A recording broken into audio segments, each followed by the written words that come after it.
ओम शांति। यह जून मास यज्ञ माता जगदम्बा सरस्वती मम्मा की स्मृति का मास है। मम्मा की कहानी दादी जानकी जी की जुबानी सुनते हैं। मीठे बाबा ने जो कहा, मम्मा ने उसे अपने स्वरूप से दिखाया। बाबा से जो कुछ सुना, उसे समाया, अपने स्वरूप में लाया। एक बार हमने पूछा, मम्मा आप कौन सा पुरुषार्थ करती हो?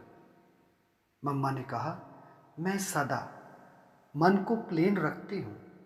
तब से ये ध्यान रहता कि कुछ भी हो जाए, मुझे भी मन को प्लेन रखना है। कभी व्यर्थ के ख्यालातों से मन को भारी नहीं करना। मम्मा के चेहरे पर हमने कभी आश्चर्य के चिन्ह नहीं देखे। मम्मा को ड्रामा का पाठ बहुत पक्का था। उन्हें साक्षी होकर हर सीन देखने की इतनी अच्छी आदत हो गई थी, जो कोई भी दृश्य देखते कभी हलचल में नहीं आई। मम्मा का सबसे बड़ा गुण था हाँ जी, जी बाबा। मम्मा ने कभी भी दूसरा शब्द नहीं बोला। तो हमें भी बाबा की श्रीमत में सदा हाँ जी करना है। मम्मा हमेशा कहती थी कि ये भी क्यों आशा रखते हो कि यह अच्छा बने, वो अपने आप अच्छा बनेगा। पहले तुम तो अच्छा बनो। दूसरों की जिम्मेवारी लेने की बजाय पहले अपनी जिम्मेवारी लो। मुख्य बात याद रहे कि बाबा मुझे बना रहा है, मुझे अब बनना है।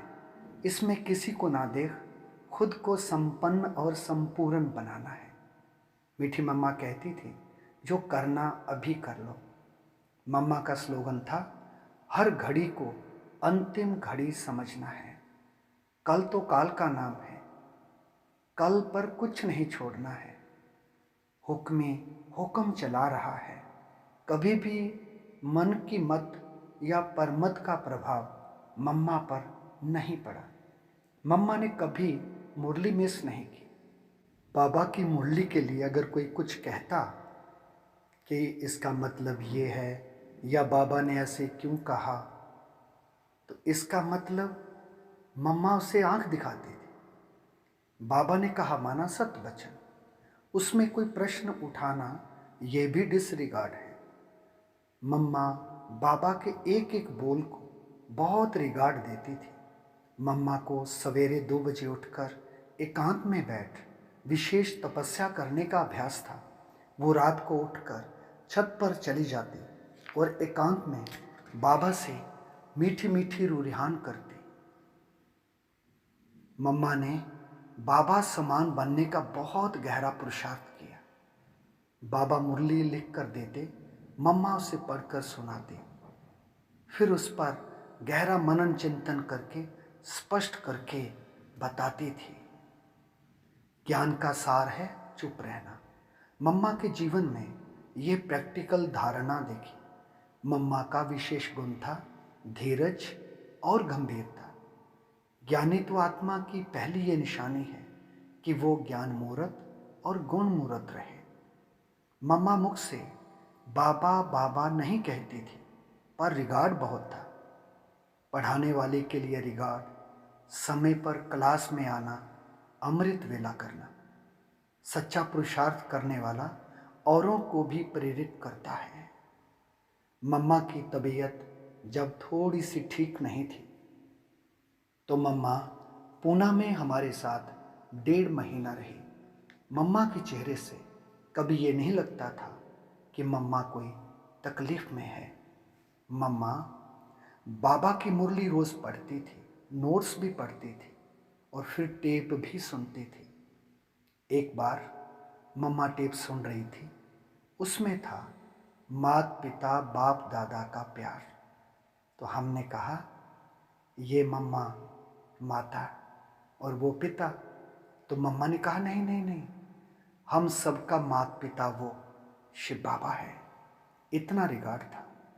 मम्मा गॉडेस ऑफ विजडम थी। मम्मा सेकंड में समझ जाती थी कि अभी इसको व्यर्थ ख्यालात आ रहे हैं। सामने बिठाकर व्यर्थ को ऐसे ख़त्म कर देती जो उसे कोई व्यर्थ चिंतन नहीं चलता था। कराची में बाबा बाबा भवन से टेलीफोन पर मुरली सुनाता। मम्मा वो मुरली सुनकर हम सबको सुनाती तो बहुत मज़ा आता था। मम्मा बाबा से हमने बहुत सुख पाया। इतना ध्यान रहे कि हमारी चलन मम्मा जैसी हो। यज्ञ में भंडारी का सिस्टम मम्मा ने शुरू किया। मम्मा को ब्रह्मा भोजन का बहुत महत्व था। विशेष मम्मा अपने हाथों से भोग बनाती थी।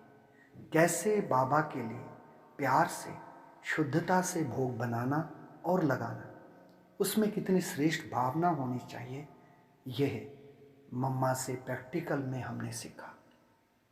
मम्मा कहती भोलानाथ का भंडारा है, ब्रह्मा भोजन है। इस भोजन के लिए देवताओं को भी कदर रहती है, इसलिए कभी भी ब्रह्मा भोजन व भोग का डिसरिगार्ड नहीं करना चाहिए। यज्ञ का एक एक दाना मोहर के समान है, इसे व्यर्थ नहीं गंवाना चाहिए। ओम